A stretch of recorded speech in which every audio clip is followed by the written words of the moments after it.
Merci na Congolais nous sazali kolanda biso de partout na pesi bino mbote na yiki bozai belé na tonga lelo ya kolanda Stani Boy chimpa ko basunde mom to ba chena bom ndemba ba jinga ndemba na pesi bino tumbote na yebi vraiment que ebele balala ki lelo vraiment na komitungisa na motema oh fachi balingaki ba assassiner balingaki ba sala boye na moni bato ebele na ba réseaux sociaux kolobela na coup d'état raté vraiment na aéroport ya Ndili.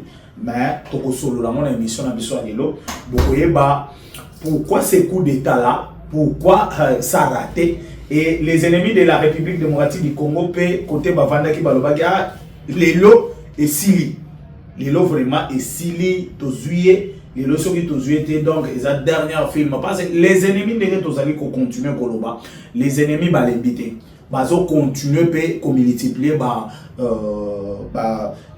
action na bango pour kana bango pe makambo esimba toko solo la mona émission na biso lelo pe bokoyeba awa na kati ya République démocratique du Congo ni les koleka surtout entre les Banyamulenge na bandeko na biso ba Rwandais je les appelle nos frères pas ce sont les êtres humains comme nous biso toza bato habité mamabelo kwa bangote toza habité mamabelo kwa bangote mais bokoyeba na émission lelo quelle a été la réponse ya Banyamulenge vis-à-vis na ba propos tenus ya conseiller et ya Paul Kagame oyo bazo benga na kombo ya Tito Rutaremara yoka kombo ya wakati le mona mona Tito Rutaremara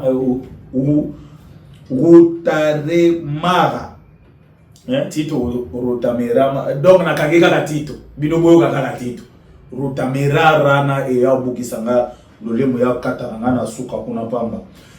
Mes chers amis, toko solola bokoyeba qu'est-ce qui se passe Tito alobini pe Banyamulenge pe ba répondre parce que les communautés Banyamulenge habitées aux États-Unis d'Amérique ba outi ko répondre mais c'est Tito ba PCP réponse pe les Banyamulenge ba dénoncer pe makamusu sur ba Rwandais ba dénoncer ebele ba dénoncer l'arrivée à l'un de Rwandais qui est influent ou azali vraiment na kati ya Uganda, nakata Uganda, et c'est pour cela oyoki de l'autre côté basali annonce wana et de l'autre côté le message est en train de recruter et former aussi nakati ya Uganda pour venir faire ces bêtises en République démocratique du Congo tokomeka kozolola. D'ailleurs je vais commencer par là et puis tokoyeba nakati ça brûle dans l'ensemble du Moïse Katumbi entre Katumbi na Olivier Kamitatu motezo pela na ndenga blagete motezo pela na ndenga blagete bokoyeba ni ezali koleka et dislocation dans les C64 vraiment dislocation à Makasi bokoyeba pourquoi C64 bakomi na kose disloqué pourquoi bazana kati ya kokabwana c'est que Fayoulou a parlé, ils ont logiquité, ils sont contre vraiment les propos tenus par Martin Fayoulou en France. Ils ont belé à membres, même proches à Martin Fayoulou sont contre vraiment les propos tenus par Martin Fayoulou. Le masque vont commencer à tomber bientôt là et vous allez connaître qui est qui ici en République démocratique du Congo. Félix Antoine Tshisekedi Tshilombo, félicitations parce que c'est grâce à Félix aujourd'hui tozala kati ya koyeba même ba pesa ki bato ba confiance même ba bandaki koloba celui-ci c'est notre leader. Commence maintenant à comprendre que non le leader o bango ba bandaki kokumisa les leaders o bango ba bandaki ko vendre la koloba que non nous avons un leader aujourd'hui bazana kati ya comprendre que ce ne sont pas les leaders au bazana peuple congolais, ce sont des leaders au bazar derrière les Rwandais. Ce sont des leaders au Bazali derrière l'ennemi de la République. Parce que ba propos na bango ba komi ko tenir ezali kolaki sa ba face na bango na ebisal bino na C64. Ezana quand vous parlez de Kabila bango batomboki. Ezana quand vous parlez de Tshisekedi bango pe batomboki.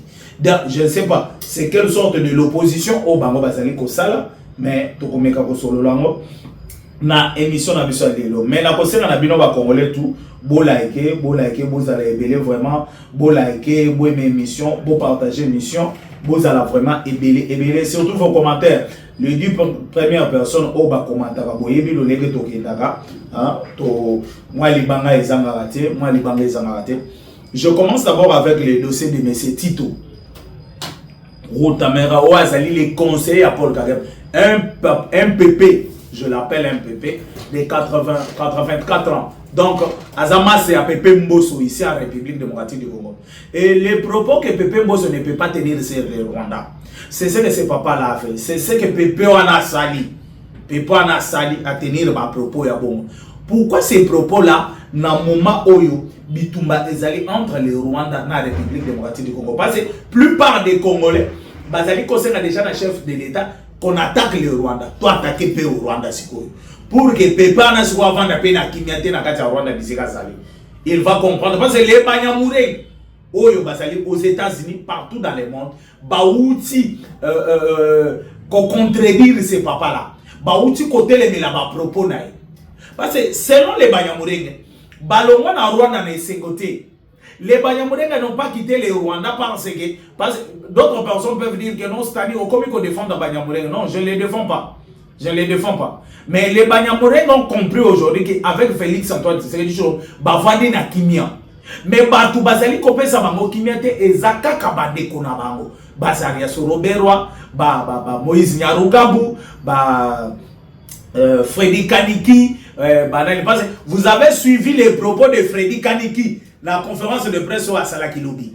Alobi que ba sanction oyo oni apprécié. Ce n'est pas le régime de Kinshasa Batuba Fundakaye. Ce n'est pas le régime de Kinshasa de Bazali à la base. Batu Bazali à la base, il y a accusation.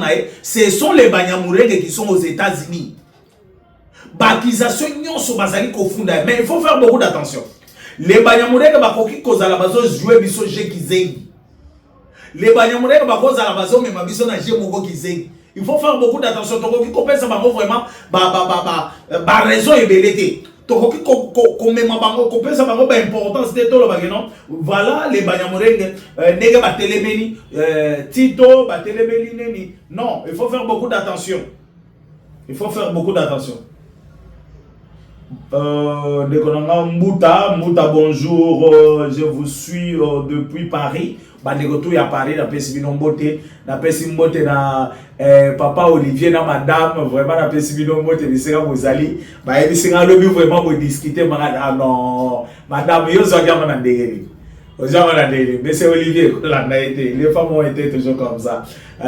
Donc on les acquis on faisait l'humour de façon que pour faire mais madame Aziango a comme c'est monsieur Olivier peut assurer que qu'on a en France na Paris bisera ba kenda ko rendre moto visite na lobby au pesi moi boy. Pourquoi cette année lobby que ba Olivier baza ba terroriste, ba Olivier baza séréité. Non, là on parlait sur Olivier Kassita, mais pas Olivier ba Congolais. Ba Olivier ba Congolais vraiment sont des hommes vraiment sérieux et calmes même, très calmes même. Hein, madame yo beti monsieur Olivier ba main libre na bien terre. On salue bien terre. On salue bien terre. Et alors les Banyamurenge ceux qui battent les parce que côté les méla ya Banyamurenge ba propos ya monsieur wana na zozo on a défoli. Parce que tout le monde après Koloba ya tata wana monsieur Tito oyo alobi azali ko encourager les Banyamurenge ba mema minduki bakota na Congo bakota na Burundi babundisa les deux pays là pour bazwa espace na bango ba récupérer l'espace au bango bakoki ko banda kwa habiter. Donc cela veut dire ce qui on l'a dit bien au moni Kaniki Freddy Kaniki ayeko bima o azali le coordonnateur radio ya FCM 23 o azali le chef ya Tunanero aussi c'est Tunanero abimi yepe alobino les sanctions oyo yazui ba sanctions nyonso ba pesa e pa oni ezali ba Congolais ba te bato ba fundaye bato bazali ko fundaye ce sont des Banyamurenge. Comment celui-ci encourage les Banyamurenge et l'autre accuse les Banyamurenge? Vous comprenez que place on les ana Jemogobo. Directement on a vu aussi les Banyamurenge sortir et condamner ba propos ya monsieur Tito. Dire que non, si nous sommes au Congo, tout va dire na Kenya. Si nous sommes au Congo, c'est Félix Antoine Tshisekedi qui nous a donné la paix. Et nous sommes des Congolais, nous ne sommes pas des Rwandais. Bah Congolais, vous prenez ça comment? Jonas Ngando, Mwana Moka.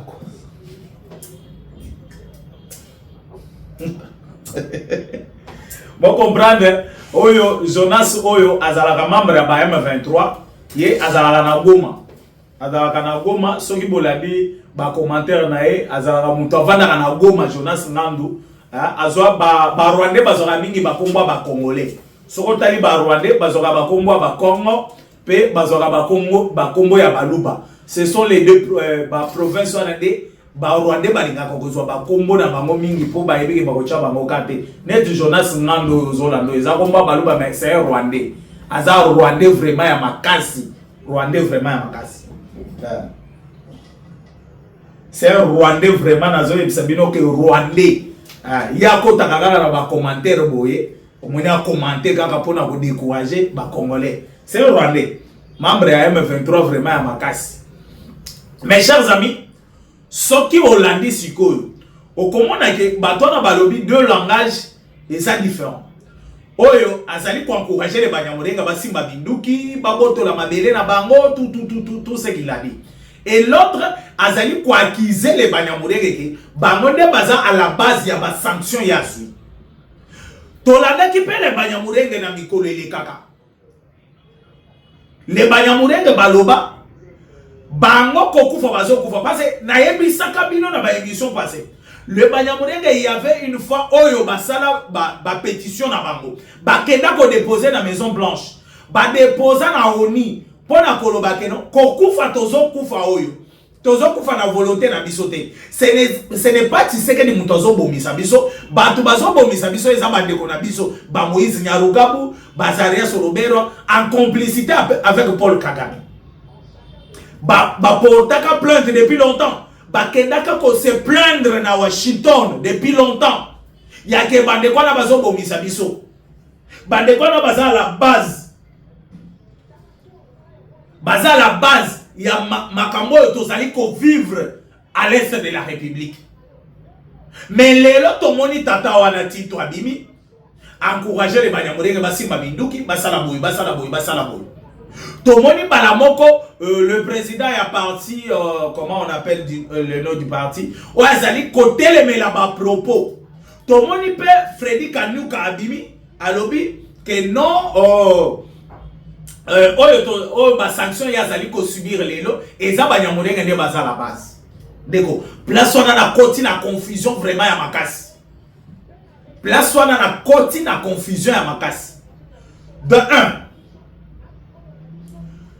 Il y a une semaine, 2 semaines passées, les Banyamurenga des États-Unis, Baouti pour annoncer arriver à un monsieur qui est rwandais, mais il est influent, c'est un jeune rwandais influent. Oyo azali na Uganda, oyo akei ko recruter batu na kati ya Uganda, oyo akei ko recruter les Tutsi na kati ya Uganda. Pour venir tuer les Congolais au bas à l'est de la République. Pour la Kobanda Koboma ba Congolais, je me pose des questions. Ba Congolais oyo bango balingi baboma. Et ça c'est même Congolais oyo bazali Banyamurenga parce que les Banyamurenga sont des Congolais. Ça il faut le savoir. Ça il faut que tu aies un cerveau que Banyamurenga baba Congolais. Non, ce sont des Rwandais, ils sont venus du Rwanda, oui, mais ce sont des Congolais. Bazandega mona bandeko na biso ba Zombo, bazandega mona bandeko na biso ba Chokwe, bazandega na ba bikolo ebele même à l'Équateur là-bas côté ya ba Guado je pense. Ba nini kuna ezala ba centrafricain, oyo ba koma ba Congolais. Nous avons des communautés pareilles partout dans le monde. Bazali. Parce qu'on n'a pas les tribus Banyamurenga au Congo, mais on a les communautés Banyamurenga au Congo. Oui, tout à fait normal. Mais là, sikoyo di solo.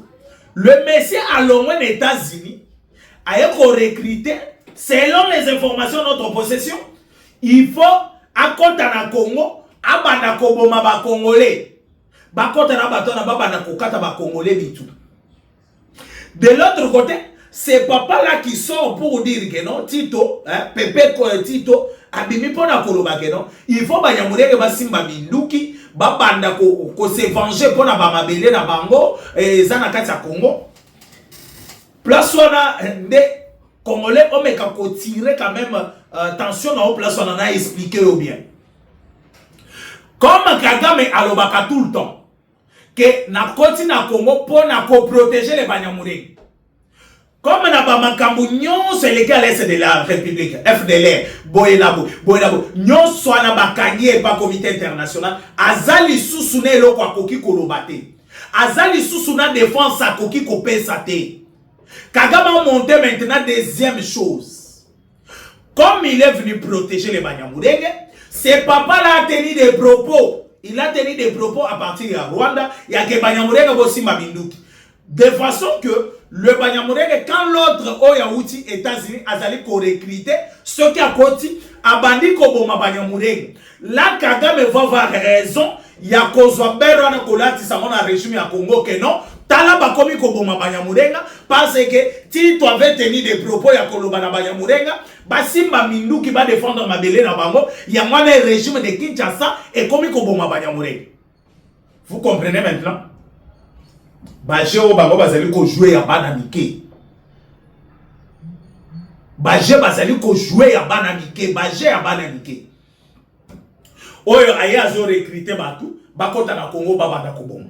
Parce que bauti ko dénoncer oyo pe abimi alobi ke non Banyamulenge ne batu bafunda kae batu Banyamulenge ne batu bafunde ya mwana za sanctionné oyo abimi ono Banyamulenge bosimba binduki oyo tenir ba propos ya ko encourager Banyamulenge basimba ba binduki oyo azali ko accuser Banyamulenge oyo koto azo recruter batu bakota na Congo babanda koboma ba Congolais. Non, ce ne sont pas des Congolais locaux la yona ngande bakoboma. Ils vont commencer à tuer les Banyamulenge bisika nyonso M23 bazali.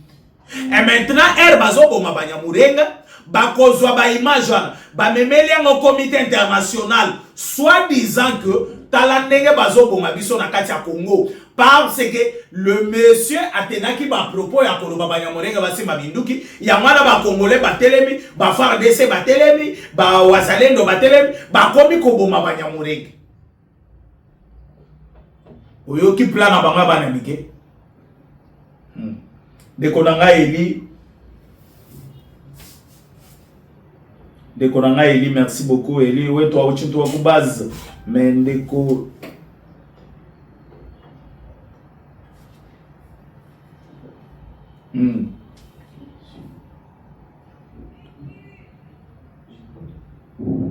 Deko doctor azobenga azobenga nani?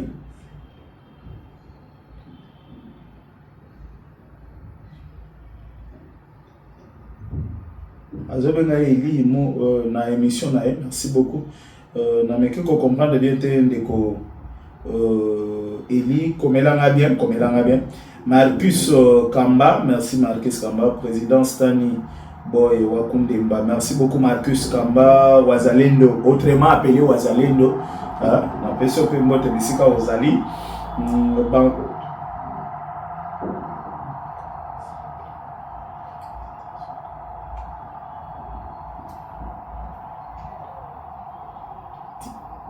Tito.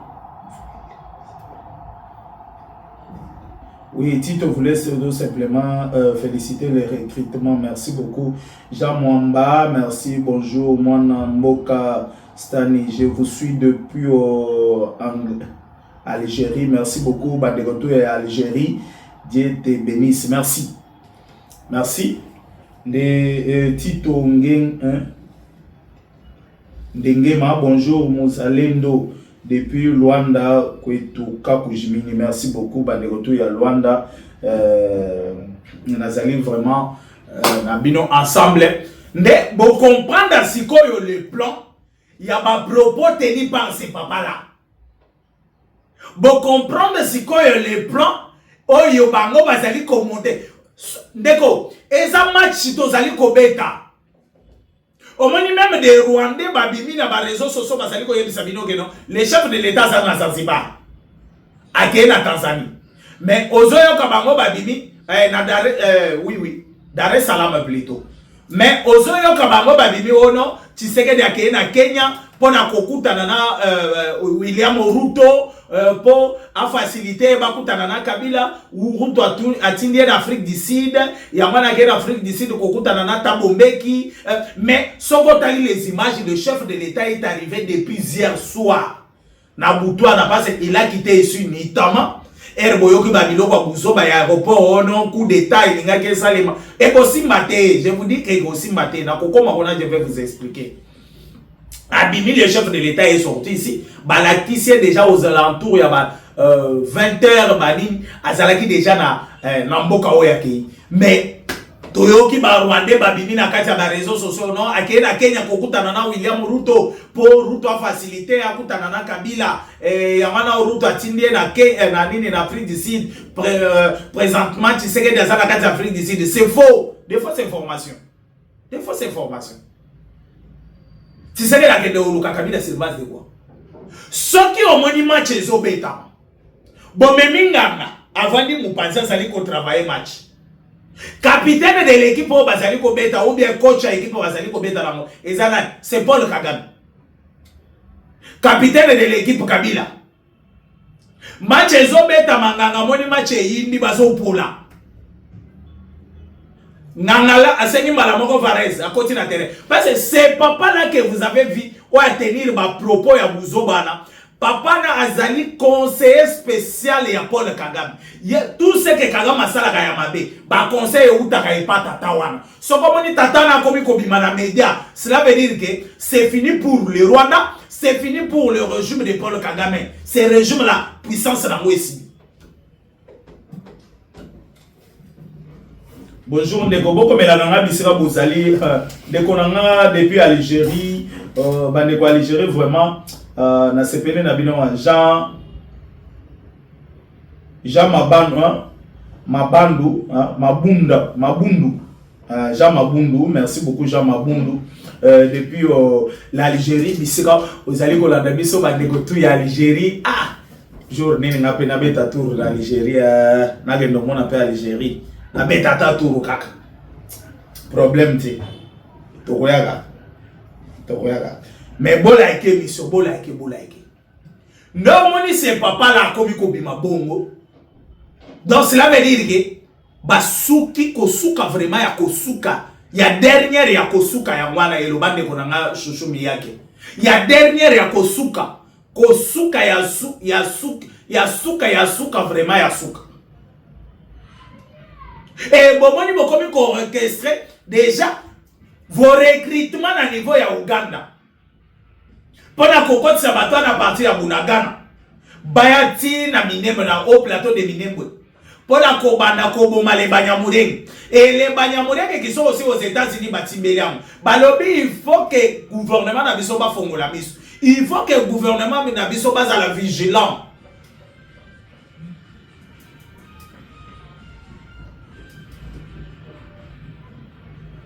Il faut que le gouvernement n'a pas à la vigilance. Parce que ces gens ici, bazana kati ya ko planifier plan moko ya makasi. Ya kolati saber na régime de Kinshasa. Kozoba vidéo comme na comité international. Kolakisa bango tala Tshisekedi dina batu na ye depuis batena ba propos na Rwanda, tala Tshisekedi nenga zali ko boma batu, tala Tshisekedi nenga zali ko sala. Totimbe libino, miyibi, des voleurs. Ok, ne nabino maleme jusqu'à ce que tozo sibi sabine. Oh, tu sais les gazali kobanga, parce que Kabila krezo qui t'a déjà kalemi, Kabila zo salabo. Oui, Kabila yana kalemi. Kabila yana kalemi. Aya.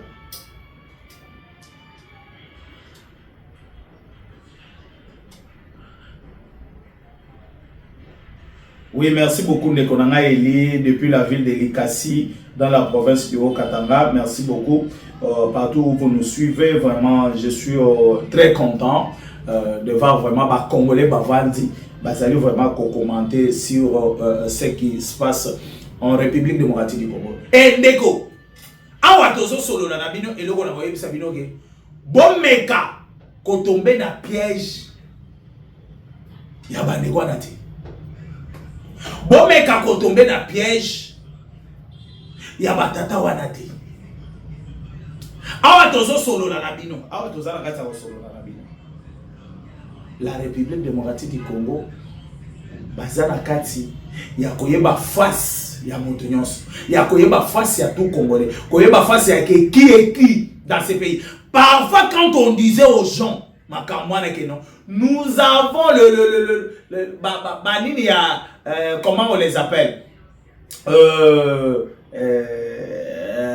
quoi le banane tous agents, oui, prenons disons même les agents Baja ya Paul Kagame na ba opposant na biswa. Les gens voyaient comme si aujourd'hui même ba proche ya Martin Fayulu ba comme conducté na opposition à Martin Fayulu. On vous disait que Étienne Tshisekedi Azaki entouré na bato mususu peut-être ba traître. O ba bandeki ko ya pembeni ya Étienne pour na ko espionner Étienne pour na kozwa ba propos ya Étienne Tshisekedi comme melango. Les ennemis de la République. Voilà aujourd'hui Fayulu azana kati ya kolakisa face vraie face ya Fayulu sikoyo ekomi kobima. Comment trouvez-vous possible que Fayulu peut aller réclamer, Fayulu qui réclamait les dialogues, mais aujourd'hui a changé du sous-sous. A comme qu'on réclamait, il faut que Kabila soit, il faut que Nanga soit dans ces dialogues pour que les dialogues soient crédibles et que les dialogues soient crédibles, il faut que Fayulu na Nanga baza.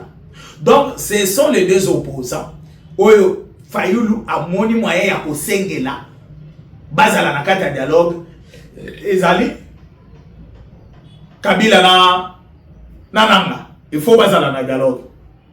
Yangwana omoni même ba approche mususu ya Fayulu ba komi ko s'écarter. Ba approche mususu ya Fayulu ba komi ko se poser des questions sur Martin Fayulu. Donc depuis longtemps bazali ko vivre na Fayulu, ba comprendre ki nanu ki e Fayulu te. Ba comprendre ki nanu te. Ba komi ko comprendre. On se pose des questions. Fayulu veut être président. Il y a Congo, Nenga Bundaka, Omone Kuna na nini na comment on appelle en France, Azali Kolobano, c'est Nanga qui a publié Tshisekedi qui avait eu que 37% na mutu na gagné élection. Donc aux autres que mutu azaka kana ba rêve. Il y a ba makambo ese le kamanda na esila to banda manda mususu, mais il est en train de rêver. Mais Fayulu qui n'a pas même un député dans l'Assemblée nationale, député Tamoko Azati. Ce peuple-là, au Bafotaki Fayulu, au Babimisa qui est président en 2018, comme il l'a dit là. Mais pourquoi ne pas voter même par député? Si réellement, peuple Bazaki ensemble avec Fayulu, il faut que Fayulu azalata deuxième force dans le parlement. Il faut azalata première force, ce qui première était azalata deuxième dans le parlement. Mais Fayulu n'est pas parmi ces gens-là. Même ata député moko dans l'Assemblée nationale, Fayulu azana été. Même ata provincial moko, Fayulu azana été. Même ata conseiller communal, Fayulu azana été. Mais je me pose des questions. Bato yo ba votaka Fayulu en 2018 ana ba kufa bango nyonso to bazali en vie. Ba kufa bango nyonso to bazali en vie. Ça sont des questions que les Congolais peuvent se poser. Pour comprendre manipulation ezana kati mboka na biso. Mboka oyo soko za malin te ba ko manipuler yo lokola bébé. Et politique peut soko zo comprendre en côté okozala manipuler lokola bébé. Je vais vous expliquer quelque chose. Fayulu na ba intention na ya kokoma président. Fayulu na ba pensé na ya kozala président de la République ici en République démocratique du Congo. Moi je me pose des questions. Si aujourd'hui Fayulu azalaki président, il allait diriger ce pays ici sans réclamer bateau nyonso au roi d'Abomi, sans réclamer bateau nyonso Kabila nananga basali complicité pour tuer. On va rester comme ça et commencer à accepter mutu nyonso azana kati ya politique ou azui poste ou vraiment azana poste, il peut partir kosimba minduki koboma ba congolais et après ba bengi ba PC poste. Après ba bengi yakato vanda to solo là. Et ça va continuer ainsi en République démocratique du Congo. C'est pour cela que vous avez suivi le chef de l'État dans le niveau à Gabon, à lobby, que non, cette fois-ci, tu as le dialogue, oh, et ça la maintenant nous na Congo. Il faut tout ça le dialogue, oh, et ça la maintenant nous na Congo. Parce que si vous allez bien regarder, beaucoup de monde qui est Congolais, bâti un mauvais système. Comment Fayulu peut déclarer que Kabila ça? Comment Fayulu peut réclamer Kabila? Comment Fayulu peut réclamer Katumbi? Mais tant que Kabila, ancien président, Kabila qui a dirigé ce pays pendant 18 ans, le chef rebelle, c'est pour la première fois dans le monde Mobimba. Dans le monde Mobimba. Pour la première fois. 18 ans, président de la République. Et aujourd'hui, chef rebelle. Pour tuer ces mêmes personnes, où il y a dirigé. À l'est de la République, tel que je vous parle, on tue chaque jour. Chaque jour, à chaque minute, à chaque seconde, il y a une femme violée. Et c'est Kabila qui est le chef, il y a un mouvement. Et aujourd'hui, on va appeler Kabila pour la mesa, Kabila qui manque déjà de béquilles, Kabila qui manque déjà de souffle. Tozomona banganga ya Kabila, ba maître ya Kabila les loba comme kobima na TV midi matin soir. Donc cela veut dire que Bazali Sousouna souffle et Tozo qui s'est touché Kabila na dialogue. Et ceux qui vous disent que non, tu serais d'être en train de chercher Kabila ya na dialogue, c'est du n'importe quoi.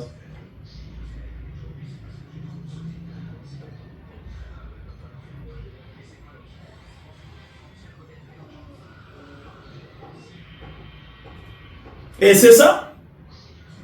Eli, merci beaucoup de Konanga Eli. Batou, merci de Konanga Batou. Merci. Yannick Moulamba, merci Yannick Moulamba, communicateur du peuple. Je vous écris à partir de Bounia. Merci beaucoup depuis Bandegotou ya Bounia. Améri Katembo, merci beaucoup. Rosie Lopez, merci Rosie Lopez. Tous ceux qui ont malembe na suka ya mission na biso. Tous ceux qui ont malembe. Vous allez comprendre maintenant que Fayulu Batunaye non se va comprendre monsieur a joué biso double G. Tous ça en même temps ça n'a ennemi. Comment plusieurs personnes ces gens-là Herbazaki na doa Herba kendaki ko discuter na doa na régime en place. Herba bandaki ko discuter na doa na gouvernement de la République démocratique du Congo. Est-ce que bango peut ba déclarer que ceux qui sont à Kinshasa ba rejoindre biso, les opposants qui sont là-bas rejoindre biso poto solo l'ensemble. Mais comment aujourd'hui il s'agit à Masolo Nabil? Donc Fayulu veut que Batunaye baya basa la force. Basa la force na kati ya nini pour étouffer d'autres opposants. Ça, c'est le plan que Fayulu. Parce qu'il a fait ces déclarations après avoir rencontré plusieurs autorités politiques en France. Et ça, ma stratégie, mais fausse stratégie, vous avez échoué. Vous avez échoué.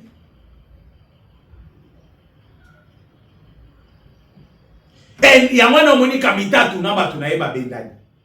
du côté à Katumbi. Kamitatu, en connaissant bien Katumbi, a une infraction pour commenter na Congo. Ce qui n'a toujours mon pensée à Katumbi, je risque de ne pas rentrer au Congo parce que n'a pas dossier mon côté na Congo. Et Katumbi a quitté pour ça l'aéroport ya Mulonda, azalaki yemoko. L'infraction est individuelle.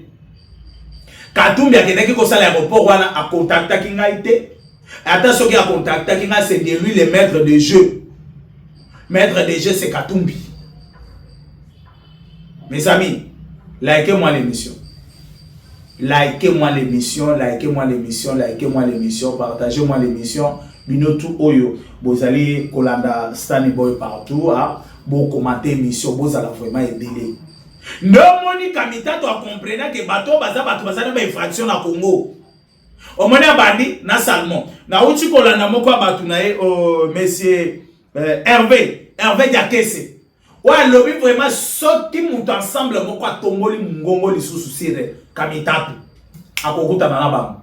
A lobby oyo Salomon Iskadela azali muto amemela Katumbi babila bakolata na ba veste. Mais Kamitatu aza muto abadaki kokomela Katumbi. Kosala il est nyonso abandaki kosala. Aujourd'hui Kamitato est parti. Kamitato est parti.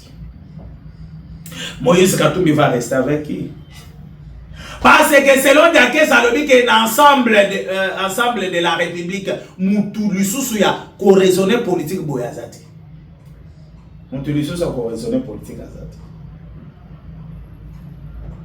Vous comprenez que bateau na bazana ba manigance na ba biloko na bango bazali ko sala comme ils l'ont fait avec Gassita. Oh non, Gassita est nommé Nanini, Gassita Zaliboye, Gassita Zaboye. Mais Toyoko Landela en profondeur, il n'y a pas ni comment on appelle ni ordonnance nommée Gassita, ni ce qui est allé, aventure à état-major général, tout y éviter. Ce qui est allé, aventure à Rwandais, tout y éviter. Mais jusque-là, Bazana Gatsa Koluka, Koye, vraiment Elokwana et Utuapi. Et Uti pas Rwanda, to et Uti et pas Bani. Mes chers amis, nous sommes à la fin de notre émission. Binotu Oyo, Bolanda émission de partout.